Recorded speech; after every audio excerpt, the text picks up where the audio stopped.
মেজবান্ডারি মতাজিলুল আলী মহোদয়কে এ পর্যায়ে শুভেচ্ছা বক্তব্য নিয়ে আসার জন্য বিনয়ের সাথে আহ্বান করছি। নারায়ে তাকবীর, নারায়ে রিসালাত, নারায়ে গাউসিয়া, গাউসুল আজম মেজবান্ডারি শহীদ শাহে আমির भंडारी भारत ग्रेफी खत्मे सलावते रसूल महफिल।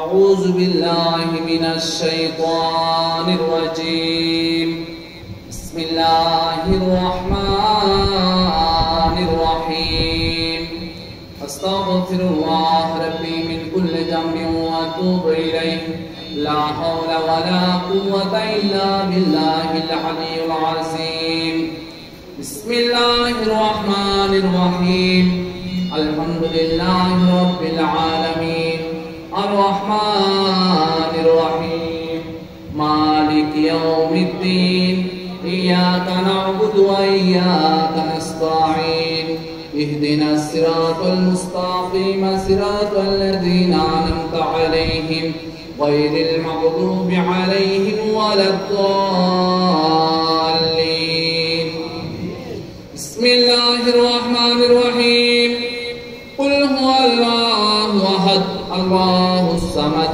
لم يلد ولم يولد ولم يكن له كفوا أحد بسم الله الرحمن الرحيم قل هو الله أحد الله الصمد لم يلد ولم يولد ولم يكن له كفوا أحد بسم الله الرحمن الرحيم قل هو الله أحد الله الصمد لم يلد ولم يولد ولم يكن له كفوا أحد بسم الله الرحمن الرحيم ما كان محمد أبا أحد من رجالكم ولكن رسول الله وخاتم النبيين وكان الله بكل شيء عليما إن الله وملائكته يصلون على النبي يا أيها الذين آمنوا صلوا عليه وسلموا تسليما اللهم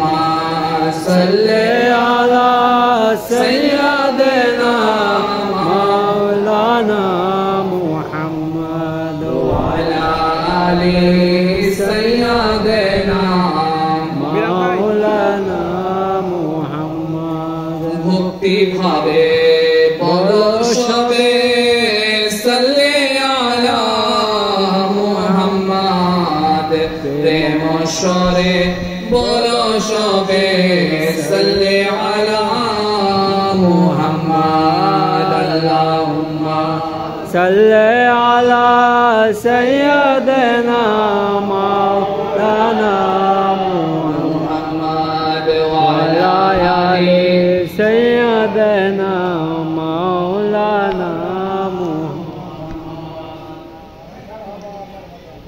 الصلاة والسلام عليك سيدي يا رسول الله الصلاة والسلام عليك سيدي يا حبيب الله الصلاة والسلام عليك سيدي يا رحمة للعالمين الصلاة والسلام عليك سيدي يا نور من نور الله الصلاة والسلام عليك يا غوث پاک پیرنا پیر دستگیر رحمت اللہ علیہ الصلاة والسلام عليك يا خواجہ معین الدین چشتی رحمت اللہ علیہ الصلاة والسلام عليك يا غوث العظم مج بھنڈاری رحمت اللہ علیہ الصلاة والسلام عليك يا غوث العظم بابا بھنڈاری رحمت اللہ علیہ الصلاة والسلام عليك يا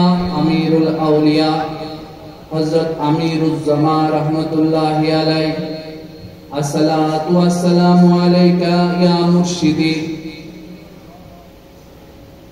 رحمة الله عليك السلام عليكم ورحمة الله وبركاته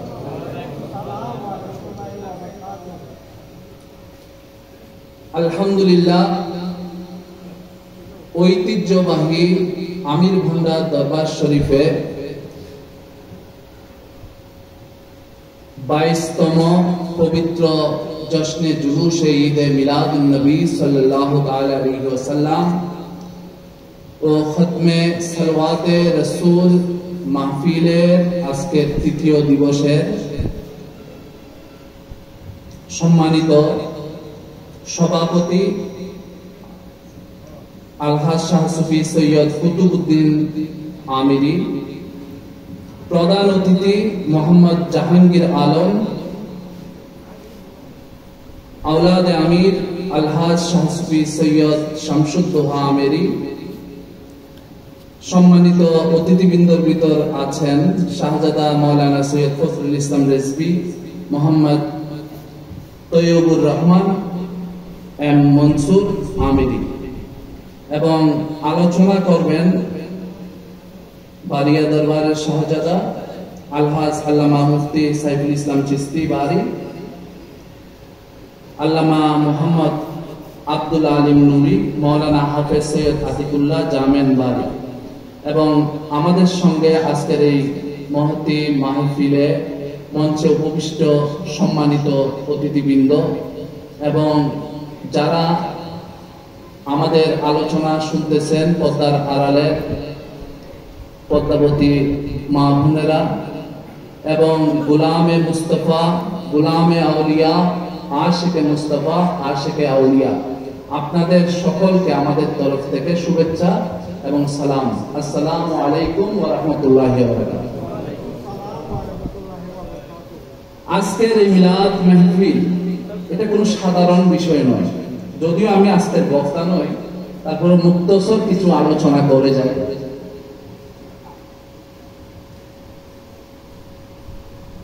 আল্লাহ রাব্বুল আলামিনের এই সৃষ্টি জগতে যারা শ্রেষ্ঠত্বের অধিকারী হয়েছেন, নবীর পরে তো আর নবী আসবেন না, আউলিয়ায়ে কেরামের ভিতরে যারা শ্রেষ্ঠ অবস্থানের ছিলেন, এর ভিতরে গৌসুল আজম মেজভান্ডারী হচ্ছেন আপনার রাসূল পাক সাল্লাল্লাহু তাআলা আলাইহি ওয়াসাল্লামের তাজধারী।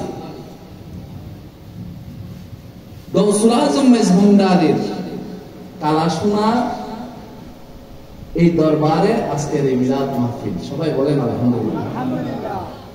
তা আমাদের সৌভাগ্য আমরা এমন একটি স্থানে উপস্থিত হতে পেরেছি এবং মিলাদ মাহফিলে সংঘবদ্ধভাবে আমরা সবকিছু আমলের সহিত আলোচনা শুনতেছি এবং করার চেষ্টা করতেছি, সবাই বলেন আলহামদুলিল্লাহ। সারা জগতে যত ইবাদত আছে, নামাজ, রোজা, হজ, যাকাত সহ আরো যা ইবাদত আছে, সকল ইবাদতের ভিতর কেউ গ্যারান্টি দিতে পারবে না আমার এই ইবাদত কবুল হবে, পারবে কেউ? কারণ কি, ইবাদত গুলো হচ্ছে আল্লাহর জন্য, আল্লাহ হচ্ছেন মালিক, উনি যদি কবুল করে তাহলে কবুল। কিন্তু দুনিয়ার বুকে এমন একটা আমল আছে যা করলেই আপনার কবুল, সবাই বলেন না সুবহানাল্লাহ। সেটা কি? সেটা হচ্ছে যে আল্লাহর রাসূল সাল্লাল্লাহু তাআলা আলাইহি ওয়াসাল্লামের প্রতি দরুদ।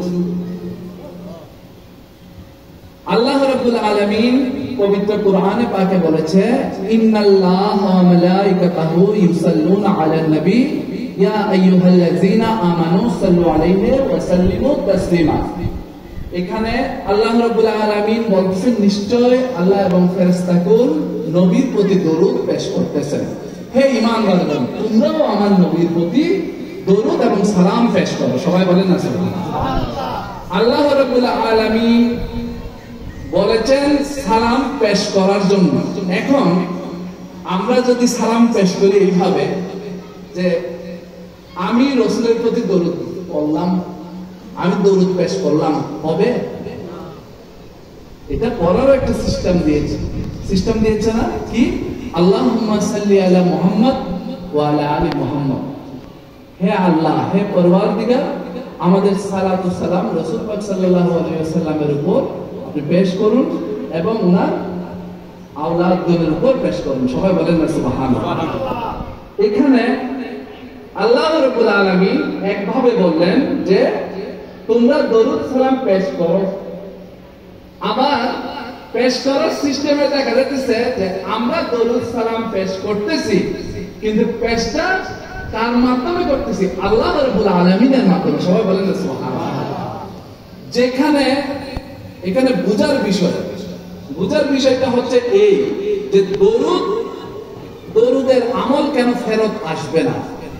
কারণ দরুদের আমলগুলো স্বয়ং আল্লাহ রাব্বুল আলামিন পৌঁছিয়ে দেন। সবাই বলেন সুবহানাল্লাহ। আমরা তো নাফার, আমরা তো গুনাহগার, আমাদের ভিতরে তো আপনার হাইওয়ানিতে ভরা। আমাদের কি অধিকার আছে যে আল্লাহর রাসূলের উপর সরাসরি দরুদ দিব? দরুদ তো পুত পবিত্র, আল্লাহর রাসূলও তো পুত পবিত্র, আল্লাহ নিজেও পুত পবিত্র। তো হাদিসে পাকে আসছে রাসূল পাক সাল্লাল্লাহু আলাইহি ওয়াসাল্লাম বলছেন যে আমার প্রতি একবার দরুদ পাঠ করে তার প্রতি আল্লাহ রাব্বুল আলামিন 10 বার দরুদ পাঠ করে। সবাই বলেন সুবহানাল্লাহ। তাহলে এই আমল ফেরত কেন আসে না?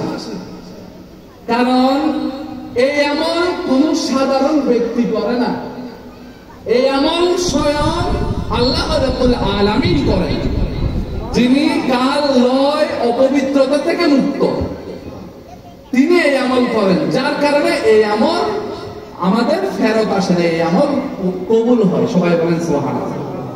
আমাদের আসলে অধিক আলোচনা করার প্রয়োজনীয়তা নেই, স্বল্প আলোচনার ভিতরে অনেক কিছু বোঝা যায় নাকি? এখানে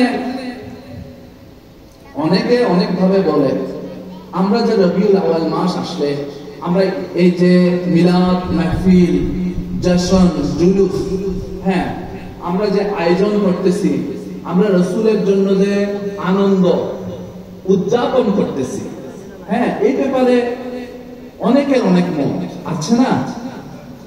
কিন্তু দেখেন পবিত্র কুরআনে লাইলাতুল কদর খায়রুম মিন আলফি শাহর, কুরআন শরীফের একটি আয়াত যে লাইলাতুল কদরের রজনী সেটা 1000 বছরের না 1000 মাসের চেয়েও উত্তম। সবাই বলেন না সুবহানাল্লাহ। আপনারা খেয়াল করে দেখেন 30টা রোজা, 30 রোজায় তারাবিও সমান, রোজাও সমান, সেহরিও সমান, ইফতারও সমান, আমরা নামাজ পড়ি, রোজা রাখি, আমল করি সমান। কিন্তু এমন কি হয়ে গেল যে লাইলাতুল কদরের রাত্রিটাতে এত বেশি সওয়াব? কারণ কি? কারণ এই রাত্রিতে নিসবত হচ্ছে যে কুরআনুল কারীমের সঙ্গে। সবাই সুবহানাল্লাহ।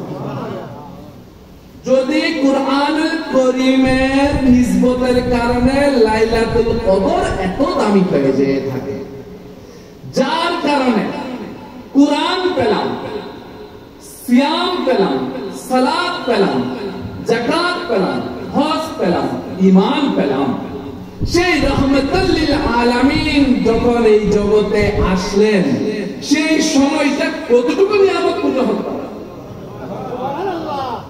আমাদের বেশি কিছু বলতে হবে না, আমরা শুধু খেয়াল করলেই হবে উদযাপন কাকে বলে। উদযাপন কি আমাদের ধর্মে নাই? আছে। আমরা যে নামাজ আদায় করতেছি, এগুলো আল্লাহর কোন প্রিয় রাসূল নবীদের উদযাপনে আমরা করতেছি। সবাই বলেন না সুবহানাল্লাহ। আমরা ফজরের 2 রাকাত নামাজ আদায় করি, তাই না? ফজরের 2 রাকাত নামাজ এটা হযরত আদম আলাইহিস সালাম ক্ষমা পাওয়ার পরে নফল ইবাদত হিসেবে করেছিলেন। সবাই বলেন না সুবহানাল্লাহ। জোহরের 4 রাকাত নামাজ আদায় করি। জোহরের নামাজটা কি জন্য? হযরত ইব্রাহিম আলাইহিস সালাম হযরত ঈসা আলাইহিস সালামের জন্মের কারণে, মানে বেলাদতের কারণে উনি 4 রাকাত নফল পড়েছিলেন, সেটা আমাদের জন্য উম্মতে মুহাম্মাদের জন্য ফরজ হয়ে গিয়েছে। সবাই বলেন আসরের 4 রাকাত ফরজ করে খেয়াল করে দেখবেন হযরত উযাইর আলাইহিস সালাম উনি একটা নিদ্রা দিয়েছিলেন, এক নিদ্রাতে 100 বছর পার হয়ে গেছে।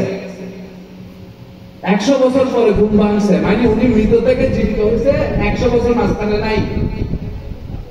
তো উঠার পরে উনি 4 রাকাত নামাজ আদায় করছিলেন সেই আসরের সময়, সেটা উম্মতে মুহাম্মদের জন্য কি হয়ে গেছে? ফরজ হয়ে গেছে। হযরত আইয়ুব আলাইহিস সালাম খুব অসুস্থ ছিলেন, খুব কি ছিলেন? অসুস্থ ছিলেন। তো উনি অসুস্থ থেকে মুক্ত হওয়ার পরে খুব দুর্বল ছিলেন। উনি 4 রাকাতের নিয়ত করছেন, করার পর 3 রাকাতের সময় উনি বসে গেছেন, বসে উনি 3 রাকাত সালাত আদায় করছেন মাগরিবের সময়। আল্লাহ সেটা আমাদের জন্য, উম্মতে মুহাম্মদের জন্য মাগরিবের নামাজ হিসাবে কবুল করে নিয়েছে। তো আমরা লক্ষ্য করলে দেখতেছি যে সবকিছু কারো না কারো আল্লাহর প্রিয় বান্দা কোন একটা কিছু আমল আল্লাহর কাছে সন্তুষ্টজনক হয়েছে বিদায় উম্মতে মুহাম্মদের জন্য সেটা ফরজ হয়ে গেছে, তাই না? হযরত ইউনূস আলাইহিস সালাম যখন মাছের পেট থেকে 40 দিন বাদে বাইরে হলেন, বাইরে হওয়ার পর 4 রাকাত নামাজ পড়ছে এশার সময়, সেটা উম্মতে মুহাম্মদের জন্য আপনার ফরজ ইবাদত হয়ে গেছে। সবাই বলেন না সুবহানাল্লাহ। আরো অনেক বলতে গেলে অনেক। আমরা হজ করতে যাই না? আমরা কি করতে যাই? হজে যাই না? হজে যাওয়ার সময় আমরা আপনার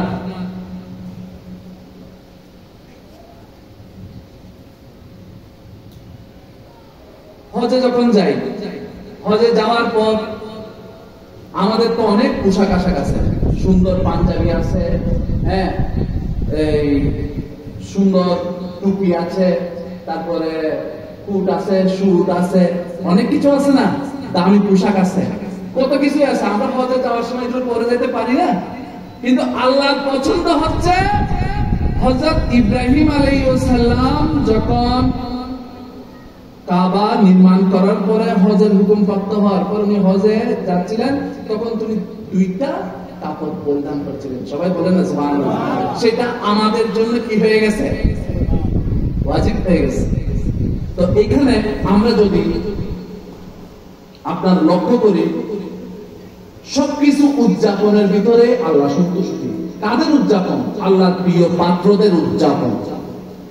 আরো লক্ষ্য করে দেখেন, আমরা কাবা শরীফে গিয়ে প্রথম কি বলি? লাব্বাইক আল্লাহুম্মা লাব্বাইক। যখন আপনার কাবা শরীফ নির্মাণ করা হয়, নির্মাণ করার পরে আল্লাহ রাব্বুল আলামিন হুকুম দিলেন যে হে ইব্রাহিম আলাইহিস সালাম, আপনি সকলকে হজের জন্য আহ্বান করেন। সবাই বলেন না সুবহানাল্লাহ। তখন হযরত ইব্রাহিম আলাইহিস সালাম সবাইকে আহ্বান করলেন হজের জন্য, যে আপনারা হজ করার জন্য আসুন কাবাতে। সেই আহ্বান আপনার যারা দুনিয়াতে ছিলেন তারা শুনছে, মার পেটে যারা ছিল তারা শুনছে, রূহ জগতে যারা ছিল তারাও শুনছে। সেই সময় সবাই সমস্বরে বলছিল লাব্বাইক। সেটা আমাদের জন্য আজকের দিনে এসে কাবা শরীফে যাইলে লাব্বাইক শব্দটা বলা হয়। সবাই বলেন সুবহানাল্লাহ। আসলে আমি অনেক আলোচনা করতে পারবো না, বিজ্ঞ আলেম ওলামাগণ আলোচনা করবেন। আমরা জাস্ট একটা জিনিসে আপনাদেরকে বুঝাতে চাচ্ছি, মিলাদে মুস্তাফা পালন করা, জশ্নে জুলুসে ঈদে মিলাদুন নবী সাল্লাল্লাহু তাআলা আলাইহি ওয়াসাল্লাম পালন করা, এটা কোনো বিদআত নয়, এটা কোনো শিরক নয়। আল্লাহ রাব্বুল আলামিন ওনার প্রিয় পাত্রদের আমলকে উনি সন্তুষ্ট রূপে গ্রহণ করে উম্মতে মুহাম্মদীদের জন্য ফরজ, ওয়াজিব, নফল এগুলো করে দিয়েছেন। সবাই বলেন না সুবহানাল্লাহ। আরো খেয়াল করেন, কথা বলতে গেলে তো অনেক কথা, অনেক কথা বলতে পারবো না, এই কিছু কথা বলে শেষ করে দেব। আমরা লক্ষ্য করি যে আমরা কাবাতে যখন যাই সেখানে অনেক পাথর ছিল। হযরত ইব্রাহিম আলাইহিস সালাম যে পাথরের উপর কদম মুবারক রেখে এই কাবা শরীফ নির্মাণ করছেন, সেই পাথরখানা আল্লাহ রাব্বুল আলামিন সেখানে হুকুম দিয়েছে, সেজন্য রেখে দিয়েছে। এবং কাবা এবং মানুষের মধ্যে সেই পাথরটা রেখে 2 রাকাত নফল নামাজ পড়তে পারে। সেখানে কদমের চিহ্ন হযরত ইব্রাহিম আলাইহিস সালাম। এখন কথা হচ্ছে হযরত ইব্রাহিম আলাইহিস সালামকে দুনিয়াতে আর কোন পাথরে পা রাখে না, রাখছে। এটা এত মূল্যবান কেন? এটা কি খেয়াল করছে? এটা কেন এত মূল্যবান করছে? কারণ এখানে যখন কাবা শরীফের নির্মাণ উনি শেষ করে এই পাথরের উপর, তখন এই পাথর মিলাদে মুস্তাফার সাক্ষী। কিন্তু আমি বলতেছি এটা কোরআনে আসছে কি আপনার, তখন উনি আল্লাহর কাছে দোয়া করছেন, হে আল্লাহ, আমি যে এই কাবা শরীফ নির্মাণ করলাম, নির্মাণ করার বিনিময়ে কি আপনি আমাকে কিছু দিবেন না? তখন আল্লাহ রাব্বুল আলামিন বললেন যে তুমি চাও আমি দেব। তখন উনি চাইলেন কি, যে মুসলমানরা যেন আমার অনুসারী, আমার বংশের ভিতরে হয় এটা, এবং আমার বংশের ভিতরে, আমার নসলের ভিতরে যেন খাতেমুন নবীয়্যিন রাহমাতুল লিল আলামিন তশরিফ আনে। সবাই বলেন সুবহানাল্লাহ। তাহলে এই মুকামে ইব্রাহিম আলাইহিস সালামের কদমের চিহ্ন তো বটে, কিন্তু এইটাও মিলাদে মুস্তাফার সাক্ষী নাকি? তো আল্লাহ রাব্বুল আলামিন আমাদেরকে বোঝা এবং আমল করার তৌফিক দান করুন। সবাই বলেন আমিন।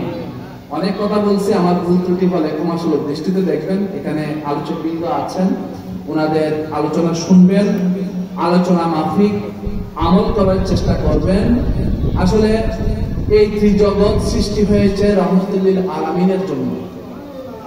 আমরা যে এখানে নিঃশ্বাস ফেলতেছি, আমরা যে খানা খাচ্ছি, আমরা যে চোখে দেখতেছি, আমাদের যত কিছু ভোগ করতেছি, এগুলো সবকিছু নিয়ামতের মূল কারণ হচ্ছে যে আমার রাসূল, 2 জাহানের রাসূল, কুল কায়নাতের রাসূল হুজুর কুল নূর সাল্লাল্লাহু আলাইহি ওয়াসাল্লাম।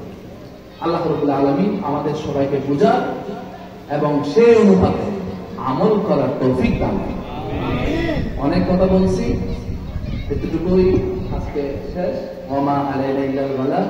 আসসালামু আলাইকুম ওয়া রাহমাতুল্লাহি ওয়া বারাকাতুহু।